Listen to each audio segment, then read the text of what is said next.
Hello बच्चों, देखो practical skills के कुछ क्वेश्चंस लेके आई हूँ मैं इसमें, है ना।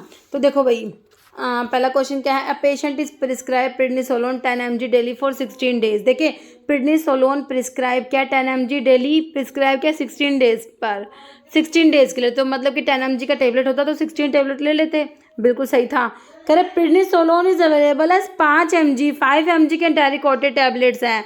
देखो भैया, 10 mg लेना था आपने 16 डेज के लिए, 16 टैबलेट्स ले लेते। अब ये 5 mg है तो भाई इसको 5 mg की 2 टैबलेट लेनी पड़ेगी तभी वो 10 mg होगा, है ना। तो 16 डेज तक लोगे 5 mg की, मतलब कि एक दिन में 2 टैबलेट, तो 16 डेज के लिए कितना होगा 32 टैबलेट्स। बिल्कुल सिंपल, ना कोई कैलकुलेशन की रिक्वायरमेंट है ना कुछ और, कितना सिंपल क्वेश्चन है। और लास्ट टाइम आपका ये उड़ीसा के प्रीवियस ईयर का क्वेश्चन है। ओके, तो समझ आ गया कि भाई 10 mg डेली लेना है 16 डेज के लिए। प्रेडनिसोलोन अवेलेबल है 5 mg enteric coated tablets. How many tablets of Deltacortril, जो डेल्टा कोर्टिल जो है ये प्रेडनिसोलोन एंटारिकोटेड टैबलेट्स को ही कहते हैं, है ना। तो कितनी डिस्पेंस करोगे, तो अभी मेरे हिसाब से आपको 32 समझ आ चुका है ना। भाई 10 mg की लेते तो 16 टैबलेट्स लेते, हमारे पास 5 mg की है ना। तो 10 mg की जगह अगर आप 5 mg दोगे, 5 mg की 2 देनी पड़ेगी ना, तो 16 मतलब कि 5 mg की 2 टैबलेट्स दोगे तो 10 mg की तो 16 दे रहे थे, तो 5 mg की कितने दोगे, 16 टू जा 32। ठीक है, तो देखिए इसका जो है ऑप्शन सी होगा 32, मेरे हिसाब से आपको समझ आ गया। नेक्स्ट है डॉक्सोरूबिसिन। देखिए अभी आपका क्वेश्चन क्या है, देखिए डॉक्सोरूबिसिन जो है अवेलेबल है 25 ml vial at a concentration of 2 mg पर ml। मतलब कि 1 ml जो है उसमें कंसंट्रेशन आपका कितना है, 2 mg है। 1 ml में 2 mg है ना। कह रहे कि 1 ml में 2 mg है, तो आपका डॉक्सोरूबिसिन अवेलेबल है 25 ml वायल है। तो जो 25 ml वायल है उसमें 1 ml में 2 mg है, तो 25 ml में कितना mg होगा, 50 mg होगा कि नहीं होगा, मेरे को बताओ। बिल्कुल होगा, मतलब कि जो वायल है उसमें 50 mg है, जो वायल है इसमें कितना है, 50 mg आपका डॉक्सोरूबिसिन है। अब कह रहे डोज रिक्वायर्ड 200 mg है, 200 mg की डोज रिक्वायर्ड है। How many vials are required, कितने वायल्स रिक्वायर्ड है भाई, 50 mg के कितने वायल्स दोगे, आपने 200 mg देना है, तो इसमें कोई कॉपी पेन उठाने की जरूरत है, बिल्कुल नहीं है भाई। 50 mg के 4 वायल्स दे दो, और वैसे आप 200 को डिवाइड कर दोगे 50 से, है ना। बट आप इसको वैसे भी कर सकते हो, है ना। तो कितना हो गया, 4 वायल्स। तो मेरे हिसाब से समझ आ गया, इसमें भी कोई दिक्कत वाली बात है नहीं, आपकी ऑप्शन बी राइट हो जाएगा, है ना। ये मैंने सी लगा रखा है, इसमें बी ही होगा भाई। देखो 1 ml में 2 mg, तो 25 ml में हमारा जो है 50 mg, तो 50 mg की 200 mg रिक्वायर्ड है, तो 4 वायल्स आएंगे ना, ऑप्शन बी होगा ये। इसमें ना सी नहीं होगा, ऑप्शन बी होगा। 8 वायल्स नहीं होंगी, 4 वायल्स होंगी। नेक्स्ट है बैटनोवेट 30 mg क्रीम कंटेन 0.1% बेटा मिथासोन। ठीक है, तो ये 30 mg की जो क्रीम है ना, इसमें बेटा मिथासोन कितना 0.1% है। 0.1% का मतलब पता है क्या है भाई, 0.1% का मतलब क्या है कि 0.1 ग्राम आपका जो बीटा मिथासोन है कितने में, 100 ग्राम में। 100 ग्राम क्रीम होता तो 0.1 ग्राम होता, अगर 100 ग्राम क्रीम होता तो 0.1 ग्राम बीटा मिथासोन होता। 1 ग्राम क्रीम में कितना होगा, 0.1 ग्राम डिवाइड बाय 100, और आपकी क्रीम है 30 ग्राम, तो 30 ग्राम में कितना होगा, तो 0.1 ग्राम को डिवाइड करा था 100 से, अब इसको 30 से मल्टीप्लाई कर दो, है ना। तो इतना होगा। तो अब इसको आप इसको सोल्व कर लो, ये पॉइंट हटा के नीचे 10 ले आओ, इससे ये काट दोगे 3/100, तो 3/100 को कैसे लिखोगे, 0.03 लिख सकते हो ना। समझ आ रहा है।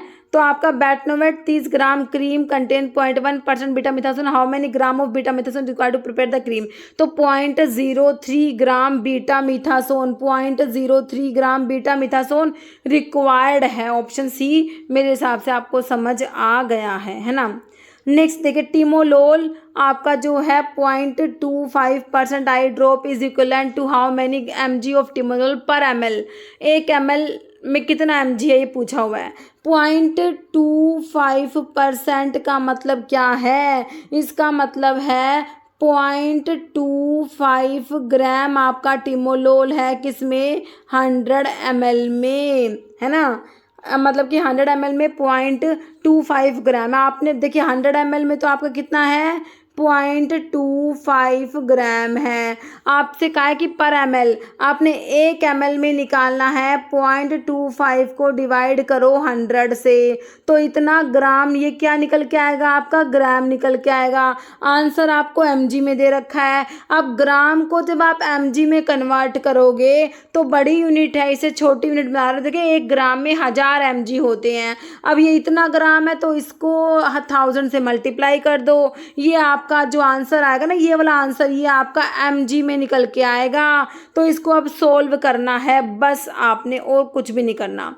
देखो भैया इसके 2 जीरो से 2 जीरो काट दो। अब आपका जो है 0.25 को 10 से मल्टीप्लाई करना है। अगर इसमें भी परेशानी होती है, वैसे तो आप कर लोगे भाई, 10 से मल्टीप्लाई करना तो 0 को 1 उधर कर दो, 2.5 ग्राम आएगा। फिर भी आपको समस्या हो तो क्या करो, ये जो 0.25 है ना, तो इसका पॉइंट हटाओ।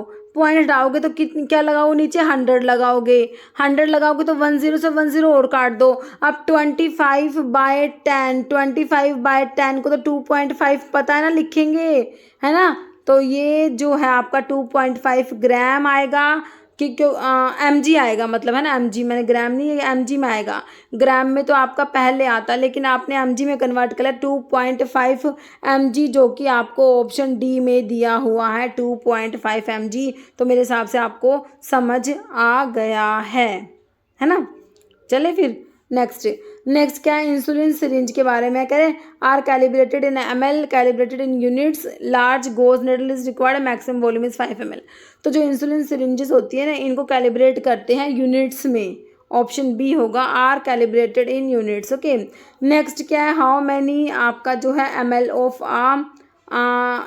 1 in 500 volume per volume solution are required to produce 2 litre of 1 in 1000 volume. देखिए पहले तो इस वाले को परसेंट में कन्वर्ट करो, इसको परसेंटेज में कैसे कन्वर्ट करोगे। देखो 1 in 500 का मतलब होता है 1/500। परसेंटेज में कन्वर्ट करने के लिए 100 से मल्टीप्लाई कर दो। इसको सोल्व कर लो तो आ जाएगा 0.2%। इसका मतलब हो गया 0.2%। अब इसको परसेंट में कैसे कन्वर्ट करोगे, 1 in 1000 का मतलब 1/1000। इसको परसेंट में कन्वर्ट करने के लिए 100 से मल्टीप्लाई करो, ये काट दो। 1/10 का मतलब 0.1%, इसका मतलब हो गया 0.1% और इसका 0.2%। अब फॉर्मूला लगाओ। फॉर्मूला क्या होता है, how many ml of this solution आज रिक्वायर्ड टू प्रोड्यूस। आपने ठीक है, क्या होता है वॉल्यूम रिक्वायर्ड, क्या होता है volume required into percentage required by percentage used. तो वॉल्यूम रिक्वायर्ड है आपका 2 लीटर इंटू परसेंटेज रिक्वायर्ड है आपका 1 in 1000 का मतलब था 0.1%। बाय परसेंटेज यूज्ड किया 1 in 500 का मतलब है 0.2%। ठीक है, तो ये निकल के आ जाएगा, पॉइंट से पॉइंट कट जाएगा। ठीक है, तो ये 2 से 2 कट जाएगा, बचा क्या 1 लीटर आपका आंसर आया। लेकिन जो है आपको कितना पूछा है, ml पूछा है, तो लीटर को ml में कन्वर्ट करोगे। 1 लीटर में 1000 ml होते हैं। तो आंसर क्या आ गया, ऑप्शन आपका डी हो गया 1000 ml। तो मेरे हिसाब से आपको ये समझ आ गया। नेक्स्ट है, how many gram of salicylic acid are required to prepare 30 gram of 2% salicylic acid in aqueous cream. तो इसको वैसे सिंपल कर दो भाई, 30 ग्राम ऑफ 2% दिया है, तो इसको सिंपल आप देखिए 2 नहीं कटेंगे, एक ही 0 से 1 0 कटेगी। 3 2 6/10 इज इक्वल टू 0.6 ग्राम। वैसे तो आंसर ये आ जाएगा। आंसर तो ये निकल के आ गया बिल्कुल सीधे तरीके से भी। 30 ग्राम ऑफ 2% को सोल्व कर लो, आंसर आपका निकल के आ गया। फिर भी समस्या होती है तो देखो 2% का मतलब क्या होगा, 2 ग्राम होगा किसमें, 100 ग्राम में। 100 ग्राम में कितना है, 2 ग्राम है। मतलब कि जो हाउ मैनी जो आपका 100 ग्राम क्रीम है ना, उसमें सैलिसिलिक एसिड 2 ग्राम है। तो 1 ग्राम क्रीम में सैलिसिलिक एसिड 2/100 होगा। तो 30 ग्राम क्रीम में 2/100 को मल्टीप्लाई कर दो 30 से, तो ये वही निकल के आ जाएगा 0.6 ग्राम, है ना। तो आपका आंसर जो है ऑप्शन बी हो जाएगा 0.6 ग्राम। ठीक है, तो मेरे हिसाब से आपको समझ आ गया। नेक्स्ट है calculate the amount of calamine required to prepare 60 gram of a cream containing 10% calamine 15% zinc oxide aqueous cream 200 mg। तो आपसे ना कैलामाइन का अमाउंट पूछा है, सिंपल, आपने इनसे कुछ लेना देना है नहीं क्योंकि आपने सिर्फ कैलामाइन का पूछा और 10% कैलामाइन है। तो कह रहे हैं कितना calamine required to prepare 60 gram of cream को बनाने में कितना कैलामाइन रिक्वायर्ड है, वही है 60 ग्राम ऑफ 10% निकाल दो, या तो 60 ग्राम ऑफ 10% ऐसे निकाल दो, ऐसे भी निकल के आ जाएगा आपका कि भाई 6 ग्राम आ जाएगा। और अगर आप ऐसे करो कि भाई 10% है तो 10 ग्राम है किसमें 100 ग्राम में, 100 ग्राम जो क्रीम है उसमें 10 ग्राम कैलामाइन है ना। तो 100 ग्राम क्रीम में 10 ग्राम कैलामाइन है ना। 1 ग्राम क्रीम में कितना होगा 10/100 होगा, और 60 ग्राम क्रीम में कितना होगा 10/100 को 60 से मल्टीप्लाई कर दो, वही आपका निकल के आ गया 6 ग्राम, है ना। तो आपका आंसर ऑप्शन सी हो गया 6 ग्राम। ठीक है, समझ आ गया मेरे हिसाब से आपको। नेक्स्ट है how many ml of 100 units per ml। 1 ml में 100 यूनिट्स हैं, कह रहे how many ml of 100 units per ml soluble insulin should be administered to achieve a dose of 20 units, है ना। तो देखो भाई 100 यूनिट्स तो आपकी किस में है, इंसुलिन को अभी हमने कहा था कैलिब्रेट करते हैं यूनिट्स में, है ना। तो 100 यूनिट्स तो आपका 1 ml में है, तो 1 यूनिट्स कितने में होगा 1/100 ml में होगा। तो 20 यूनिट्स कितने में होगा 1/100 को मल्टीप्लाई करो 20 से, ये काट दो 0.2 आ गया, है ना। तो 0.2 आपको ऑप्शन सी में दिया है 0.2, है ना। तो समझ आ गया मेरे हिसाब से। How many ml of 100 units per ml solution should be administer to achieve a dose of 20 units को अचीव करने के लिए कितना एडमिनिस्टर करोगे 0.2 ml, है ना। ठीक है ना, ठीक है, चलो भाई। नेक्स्ट क्या है, फिलग्रास्टिम इज अवेलेबल एज 300 माइक्रोग्राम पर ml इंजेक्शन, है ना। तो 1 ml में 300 माइक्रोग्राम अवेलेबल है, जो आपका ये फिलग्रास्टिम अवेलेबल है 1 ml में 300 माइक्रोग्राम। कह रहे patient with a body weight, इसका पेशेंट का बॉडी वेट 95 किलोग्राम है, उसको प्रिस्क्राइब कर दिया 5 माइक्रोग्राम पर किलोग्राम, मतलब कि 1 किलोग्राम के लिए 5 माइक्रोग्राम। तो ये 95 वाले के लिए 95 को मल्टीप्लाई करोगे 5 से, तो इतना माइक्रोग्राम जो है आपको इसको देना है डेली। तो फिलग्रास्टिम आपके पास 300 माइक्रोग्राम पर ml, 1 ml में 300 माइक्रोग्राम है आपके पास। जो फिलग्रास्टिम है वो कितना है 1 ml में 300 माइक्रोग्राम है।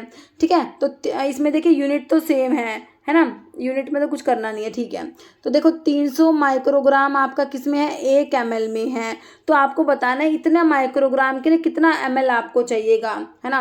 तो 300 माइक्रोग्राम 1 ml में, तो 1 माइक्रोग्राम 1/300 ml, और आपका जो 95 को 5 से मल्टीप्लाई कर दो, या फिर इसको ऐसे भी रख लो 95 को 5 से मल्टीप्लाई कर लो, या फिर इसको आप ऐसे भी रख के कि भाई बाद में इकट्ठा ही सारा कैलकुलेशन कर देंगे, अदरवाइज कैलकुलेट कर लो कंफ्यूज हो जाओगे। तो इसको मल्टीप्लाई करेंगे 5 जा 55, 2 कैरी 47 हो गया ना। ठीक है ना, इतने माइक्रोग्राम। ठीक है, तो 475 माइक्रोग्राम के लिए आप क्या करोगे अब 1/300 को मल्टीप्लाई करोगे 475 से, इतना ml आपका निकल के आएगा। अब इसको सोल्व कर लो, अगर आपको कैलकुलेशन बड़ी लगती है ना। वैसे तो 7 5 ये 4 है ना, 9 16 नहीं 3 पे नहीं जाएगा। चलो ठीक है, अगर कैलकुलेशन बड़ी लगती है पता क्या करो, अब इसका आंसर इसमें देखो एक बारी, देखो यहाँ पर लिखा हुआ है, ये मैं क्या कर दिया मैंने 0.1 है, देखो 0.1 आ सकता है इसका आंसर। इसका आंसर देखो 0.1 आ सकता है, बिल्कुल नहीं आ सकता।